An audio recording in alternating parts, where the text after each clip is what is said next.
authority is devolved from central agencies and departmental headquarters to operating units. And this is related to what I said earlier, that the central government has a much more limited role in budgeting and managing for results than some national governments. Why is that? Because you need this devolution. That's what decentralization is about. Now, when Peru embarked on decentralization, approximately a decade ago, I believe it was part of a process of democratization. It was also, I might say, part of a process of salesmanship by Banco Mundial and other groups, saying the whole world should be decentralized. But unfortunately, decentralization occurred before capability. Going back to Mario's presentation, capacity was the fourth of the elements that he said were essential for budgeting and managing for results. So you have to devolve authority to those who actually operate programs. And the devolution is not only from the central government in Lima to regional and municipal governments, but also within regional and municipal governments to line managers. What is the difference if you're managing a school? What is the difference for you if the handcuffs or the straitjacket, which prevents you from management, says made in Lima by the central government, or made in Lima by the municipal government? There's no difference. In both cases, you can't move. You can't manage. You're handcuffed. You're tied. Okay. So just devolving from the central government to headquarters of departments is not sufficient. You have to empower line managers. And fourth, performance improves when program and budget decisions focus on outputs and outcomes rather than inputs and procedures. Okay. This is well understood in the literature and practice on budgeting for results. And finally, the last item is not well understood. Performance improves when managers are accountable for costs and results. In the literature on managing and budgeting for results, we talk about a trade-off. In exchange for giving managers more flexibility and discretion, we hold them accountable for the results that they achieve. That's what the logic says. The reality often is different. We give them the discretion, and we don't follow with the accountability. And accountability, for those of you in the room who are managers, is a very sad thing. Because sometimes it means you're accountable for results which you weren't completely responsible for. Back to my example of schools. Okay. Does the manager of a school, the principal, the superintendent, whatever his title is, have full control of the environment of a school? No. What happens in the home is important. What happens in the playground and the neighborhood is important. Okay. The dropout rate in the school is not determined simply by the four walls of the classroom. It's determined by the community, is determined by the family, is determined by social pressure, by peers, etc. Nevertheless, the logic of managing and budgeting for results requires accountability. And not only for results, but for costs. If you are giving flexibility in operating a program, you have to be responsible for costs as well. Okay. And therefore, this summarizes what I've been talking about. You have to change what I call the culture of management.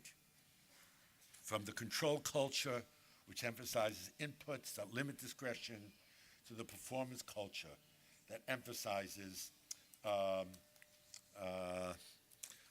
results. Okay. Now, if you ask yourself, why is it that the rule book gets to be so thick? And the answer is typically this. A problem occurs. There's a violation of public trust. misexpenditure of money, whatever it is, and the political response is we have to impose more controls. This is why the control culture persists. Not that people want control, okay, but it's a matter of control. Okay. Now here I want to digress a little while to refer again to the famous work by Hernando de Soto, Alto Sendero. It happens to be he's a Peruvian, and he wrote about Peru. But that's not why I want to refer to him. He talked about the problem of informality. Informality means that there are rules and there are behavior. Okay. For example, you want to license a business, you can go through the formal path, which can take almost a year in order to get authority to open a business. Or you can open it informally, which means you simply open your little shop and you're in business today or tomorrow. You save a year. Okay. Periodically during the year, a policeman will come by and say, "Where's your license to operate the shop?" And you say to the policeman, "Well, I don't have a license, but I have something which is just as good. Dinero." Right? Dinero. That's what Hernando de Soto found in his book. Why do I mention it to you? For the following reason.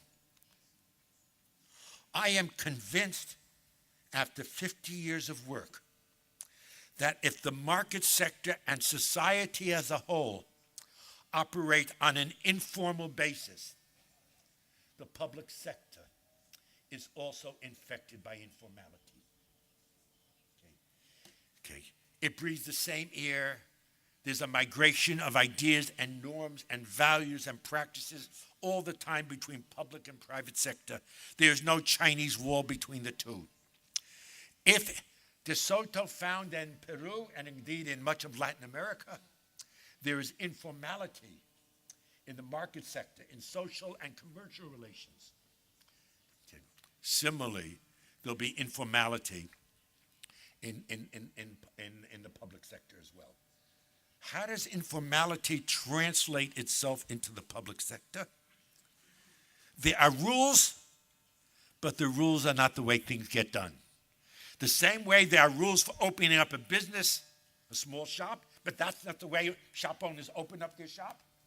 There are rules for how you get on a public payroll, but that's not how you get on a public payroll. There are rules about the budget, etc. When I came to Peru 11 years ago, this was for the central government. We had several days with the cabinet. And I met a gentleman. I remember his name. He was not a minister. He was a career public servant. And he had much more power than any minister of government. I remember his name. Khalili.